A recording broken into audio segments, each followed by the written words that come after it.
کہ 1962 میں عالم عرب میں ایک بچہ پیدا ہوا ہے کہ جو وہاں کا نقشہ بدل کر رکھ دے گا.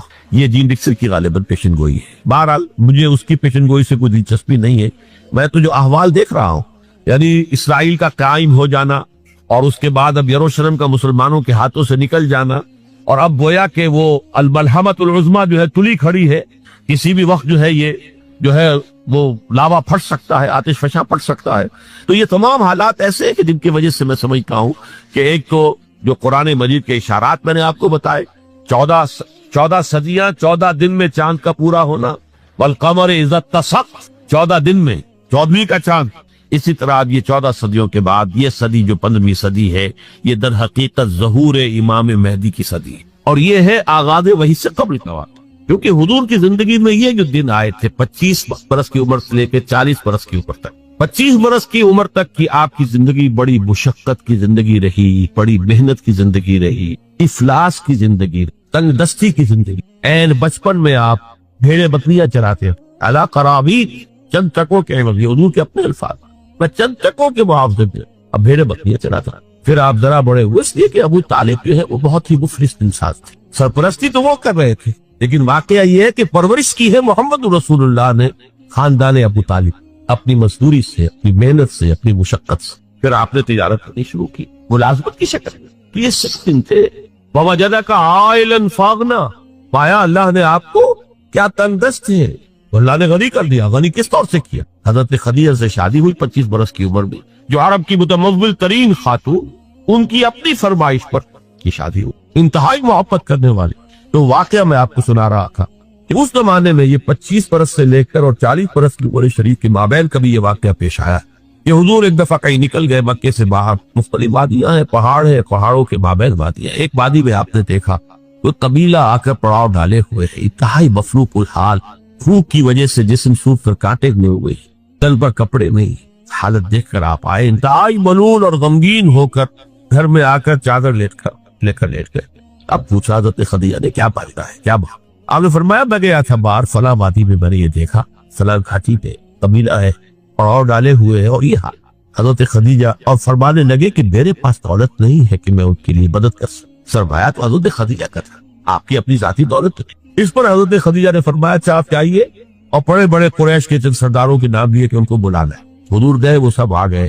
اتنی دیر میں اتنا بڑا ڈھیر اشرفیوں کا حضرت خدیجہ نے لگا کیا کہ جب حضور آ کر بیٹھ گئے تو اس کے پیچھے چھپ گئے، اور پھر کہا اس سرداران قریش سے مخاطب ہو کر آپ سب لوگ گواہ رہے، میں نے یہ ساری دولت محمد کے حوالے کی، وہ جیسے چاہے اسے. ایسی بیوی جس نے ساتھ کیا. میں اگر اس موضوع پر چونکہ میرے کچھ خاص احساسات ہیں اس میں وہ بیان کروں گا تو پھر بہت وقت نکل جائے گا کہ حضرت خدیجہ رضی اللہ تعالیٰ عنہ کا کیا مقام تھا جسے آپ نے اکثر نہیں جانتے. ہمارے ہاں تو جیسے ہے گرفتار ابو بکر و علی ہوشیار باش، یا ابو بکر کی فضیلت رضی اللہ تعالیٰ عنہ اہل سنت کے نزدیک یا اہل تشیع کے حضرت علی کی فضیلت اسی میں گرفتار ہے، اسی میں جھگڑا ہے. اسی طرح عائشہ اور فاطمہ کا جھگڑا ہے. ایک گروہ ہے کہ جو حضرت عائشہ رضی اللہ تعالیٰ عنہ کو بہت بلند کرتا ہے، اونچا رکھتا ہے. دوسرا گروہ ہے کہ حضرت فاطمہ رضی اللہ عنہ. لیکن یہ کہ حضرت خدیجہ الکبریٰ کا ذکر نہیں میں بہت کم ہے. بلکہ میں نے جب ابھی شاید 2-3 سال ہوئے جب میں گیا تھا ایران، اور وہاں کے اچھے مشاہدات میں سے تہران کے ایک یہ بھی تھا کہ انہوں نے خالص خواتین کی یونیورسٹی پائی، اس کا نام رکھا ہے جامعۃ الزہراء. حضرت فاطمہ رضی اللہ تعالی عنہا کے نام پر انہوں نے یونیورسٹی پائی. تو جب ایک ملاقات میں ان کا وہ ڈاپ کا سٹاف وغیرہ جمع تھا یونیورسٹی کا، میں نے کہا کاش آپ نے اس کا نام جامعۃ الخدیجہ الکبریٰ رکھا ہو چوکے.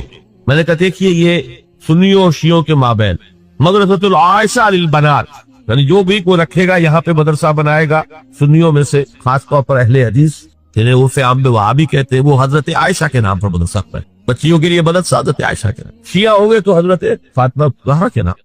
لیکن حضرت فاطمہ کی والدہ حضرت خدیجہ صدیقۃ الکبریٰ ہے، ان کے نام کے ساتھ کبریٰ اس لیے جواب ہوا. صدیق اکبر، الصدیق الاکبر ہے حضرت ابو بکر رضی اللہ تعالیٰ عنہ.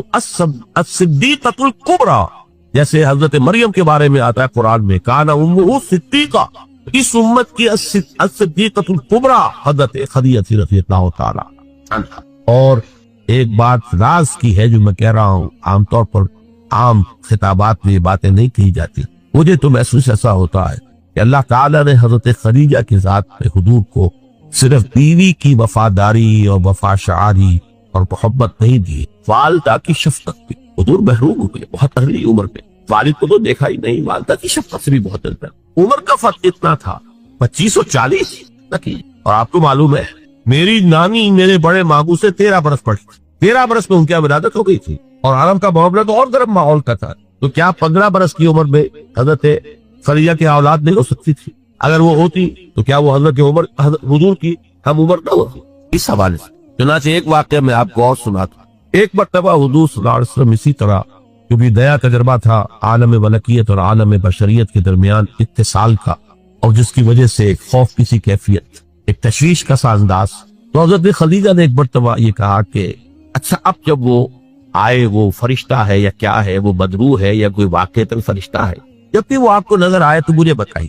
حضرت جبرائیل آئے، حضور نے فرمایا وہ آگے، اب ذرا نوٹ کیجئے۔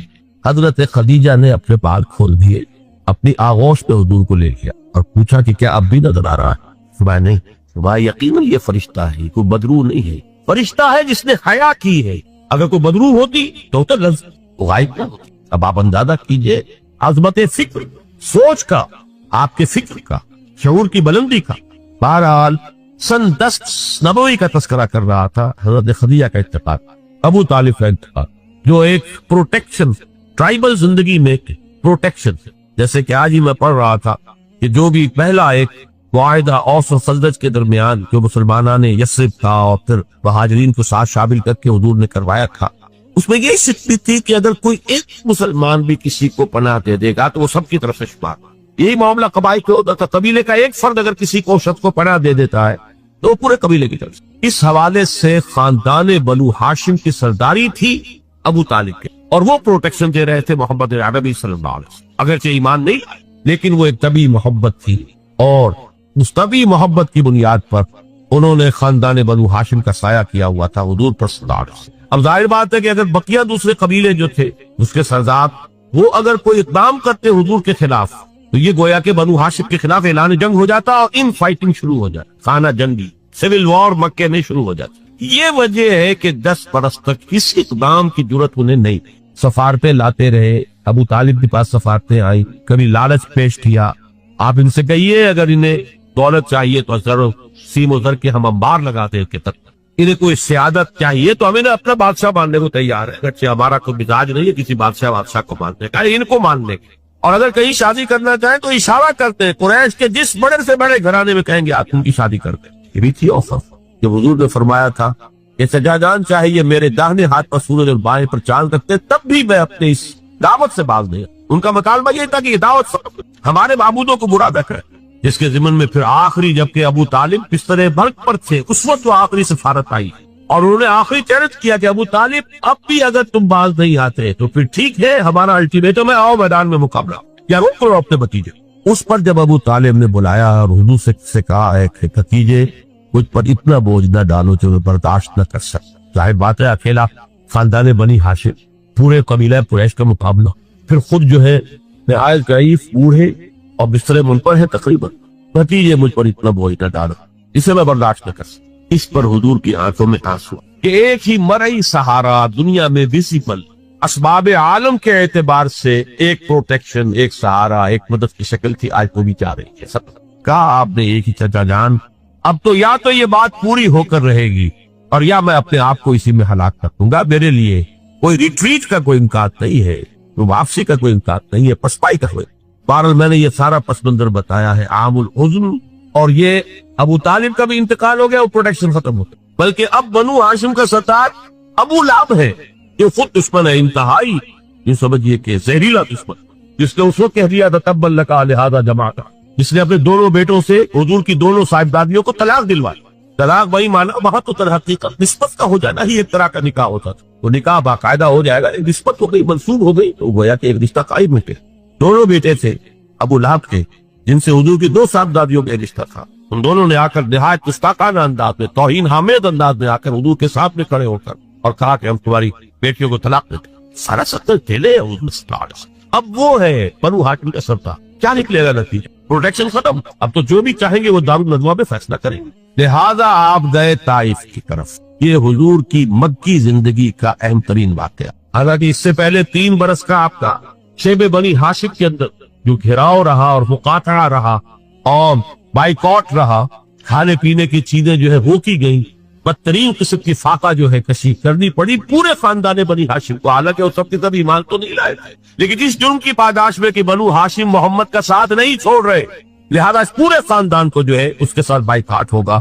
اور بائیکاٹ کے نتیجے میں بنو ہاشم کا پورا خاندان شیب بنی ہاشم میں، اور جس کو شیب ابی طالب بھی کہتے ہیں، 3 برس تک محسوس رہا تھا کوئی چیز کھانے کے لیے نہیں. کوئی اللہ کا بندہ حکیم ابن حزام جیسی شخصیتیں، بنیادی طور پر نیک شخصیت، وہ کہیں پہاڑ کی چوٹی پر چڑھ کر نیچے اتر کر، ورنہ پہاڑ جو باقی ہے اس کے دونوں سروں کے پر پہرے ہیں، کوئی جا ہی نہیں سکتا. اب پہاڑ کراس کرے اتر کے کوئی شہد دے آئے، اس لیے کہ وہ بہت قریبی عزیز سے حضرت خدیجہ کے رضی اللہ تعالیٰ عنہ، تو اپنی رشتہ داری کا بھی وہ خیال رکھتے تھے، کبھی لے آئے. ورنہ وہ وقت بھی آیا ہے کہ بنو ہاشم کے پھول جیسے بچے بلک رہے، کھانے کو کچھ نہیں سوائے اس کے کہ سوکھے چمڑے ابال کر ان کا پانی ان کے حلق پر ٹپکا دیا جاؤ کچھ. لیکن اس کو بھی میں سخت ترین نہیں کہتا. حضور صلی اللہ علیہ وسلم کے لیے ذاتی طور پر جو سخت ترین مرحلہ آیا وہ یوم طائف، جس کی ایک گواہی حضور کے اپنے قول میں کہ حضرت عائشہ نے ایک مرتبہ پوچھا رضی اللہ تعالیٰ عنہا کہ کیا آپ پر یوم احد سے بھی زیادہ کوئی سخت سے گزرا ہے؟ ان کے ہوش میں ظاہر بات ہے یوم احد حضور مرعوب ہوئے، زخمی ہوئے، دندان مبارک شہید ہوئے، خون کا فوارہ چھوٹا، آپ پر بے ہوشی طاری ہوئی، آپ کی زبان مبارک سے ایک بددعا بھی نکل گئی، کیف یہد اللہ قوما صدبوا وجہ نبیہم بالدم، اللہ اس قوم کو کیسے ہدایت دے گا جس نے اپنے نبی کے چہرے کو خون سے رنگیت بنا دیا، خون سے رنگ دی. پھر یہ کہ 70 صحابہ جو ہے شہید، جن میں حضرت حمزہ جیسے بھی، آپ کے چچا بھی ہے، آپ کے خالہ داد بھائی بھی ہے، آپ کے دور شریک بھائی بھی ہے، ساتھ کے کھیلے ہوئے ابجولی بھی ہے، اسد اللہ ہے، اسد الرسول ہی کی، اور ان کی لاش آئی ہے کہ ناک کٹی ہوئی، کال کٹے ہوئے اور پیٹ چاک کر کے کلیجہ چبایا. تو سخت ترین دن حضرت عائشہ کے نزدیک یوم احد تھا. حضور نے فرمایا نہیں، مجھ پر سخت ترین دن یوم طائف. آپ مکے سے مایوس ہو کر طائف گئے، اور نوٹ کیجئے یہ واحد موقع ہے جہاں نظر آتا ہے کہ حضرت ابو بکر بھی حضور کے ساتھ، ورنہ سائے کی طرح ساتھ رہنے والی شخص صرف ایک ہے ساتھ، زید ابن حارثہ رضی اللہ تعالی عنہ، جو منہ بولے بیٹے بھی قرار دے دیے گئے تھے، لیکن یہ کہ تھے تو غلام، آباد کردہ غلام، مولا تھے ٹوٹ، وہ ساتھ ہے. صرف آپ نے عام راستہ اختیار نہیں کیا جو کہ آسان راستہ ہے، سیل کا راستہ. اب کی ہے طائف کے 2 راستے، مکے سے طائف کے 2 راستے، ایک طریق السیل کہلاتا ہے، ایک طریق الجبل کہلاتا ہے. پہاڑی راستہ جو انتہائی دشوار گزار، انتہائی، آج بھی آپ جب چاہتے جائیں وہاں پر تو معلوم ہوتا ہے کیسے لوگوں نے سڑک بنائی ہے، نہایت دشوار گزار. لیکن اب تو بہرحال وہ بہت عمدہ سڑک بنی ہوئی ہے. حضور کے زمانے میں سڑک کہاں تھی؟ کس سختی کو جھیل کر اس طریق الجبل کو آپ نے اختیار کیا، اس لیے کہ عام درخت کا راستہ جہاں تھا وہ سب فوراً حملہ ہوتا، جو کہ غالباً دارالندوا میں یہ فیصلہ ہو چکا کہ اب تک فکر تو محمد کو سب کو ابو طالب کے. اب کوئی ہمیں اندیشہ نہیں ہے کہ کوئی ان فائٹنگ ہو جائے گی، کوئی جو ہے سول وار ہو جائے گی قریش میں، لہذا اس لیے آپ اوائڈ کر رہے ہیں اس راستے کو جس پر آپ درست عام وہ دشوار گزار راستے سے ہو کر طائف پہنچے. وہاں کے 3 سرداروں کے پاس جا کر اپنی دعوت پیش کی، اس امید میں کہ اگر ان میں سے کوئی ایک بھی دعوت قبول کر لے، اس پر ایمان لے آئے تو میں یہاں منتقل ہو جاؤں. یہ میرا دارالحجرت پر حکمت خداوندی میں، مشیت ازدی میں یہ معاملہ جو ہے یہ شرف پہلے سے طے تھا یثرب کے لیے، لیکن حضور کی اپنی غور و فکر، سوچ وچار، اس کے حوالے سے آپ طائف پہنچے. تینوں نے جو جواب دیے ہیں کلیجے سے پار ہونے والے جوابات. ایک جگہ فوراً جب روانہ ہو جاؤ یہاں سے، اس لیے کہ ہو سکتا ہے تم سچے ہو، واقعی رسول ہو، تو میں نے کوئی توہین کر دی تو میں مارا جاؤں گا، اور ہو سکتا ہے تم جھوٹے ہو تو جھوٹے کو میں لگانا نہیں چاہتا، لہٰذا روانہ ہی. ایک جگہ تمہارے سوا کوئی ملا تھا اللہ کو رسول بنانے کے لیے، یہ جو قرآن مجید میں بھی آیت کوٹ ہوئی ہے، من قریتین عظیم، یہ جو کوئی رجل ہوتا، کوئی شخص جو ان 2 بستیوں میں بڑی عظمت والا ہوتا، دولت والا ہوتا، ولید ابن مغیرہ کی طرح اس کی جائیداد مکے میں بھی ہوتی، مدینے اور طائف میں بھی ہوتی، تو ایسا شخص نہیں ملا تھا اللہ کو کوئی نبی بنانے.